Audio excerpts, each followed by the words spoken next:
Vamos lá. Um bom dia de junho, 4 de junho, representando a arte e cultura de rua. Aqui está a luz que brilha, que aparece todos os dias. Até para quem não consegue enxergar. Sente o calor e o reflexo da luz. Hoje está melhor do que ontem. Mas amanhã vai ser melhor do que hoje.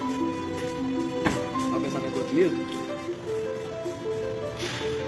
Olha a esperança das pessoas, né? A gente acorda e dá bom dia, boa tarde, boa noite. Desejamos coisas boas, também queremos coisas. Então, o reflexo do que dizemos, que desejamos é aquilo que queremos para nós mesmos. E aí, artista, como é que tá essa vida aí pintando? Vou dizer pra vocês, não é fácil não viver de pintar não. Às vezes que é uma arte não faz nem pintar, é viver de pintar, principalmente num país onde a cultura é outra. Mas estamos aí, né, plantando semente, regando, e vendo crescer. As coisas acontecer. E só o tempo para trazer os frutos.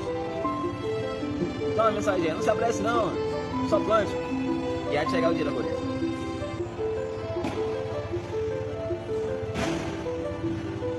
Mas você falou, artista, essas cores aí, essa árvore tá mais verde, né? Rapaz, se eu tivesse um pouquinho mais de azul aqui, você não é um amarelo, estaria mais verde.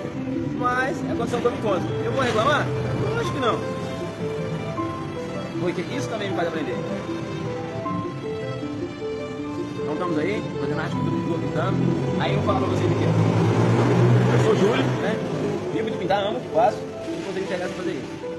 Aí se alguém que estiver vendo esse vídeo aí, ó, tiver algumas tintas pra doar, tinta óleo, eu uso tinta óleo da tela, gato preto. Eu vou ficar muito satisfeito. Vou deixar o número de contato aqui. Se alguém tiver essas coisas ou qualquer material de pintura, vai vir na hora muito boa. O contato é 18 991 64 0474. Júlio Sol, tá bom? Vou ficar muito satisfeito. Obrigado, gente. Tudo de bom pra vocês e um bom dia. Valeu, meu amigo.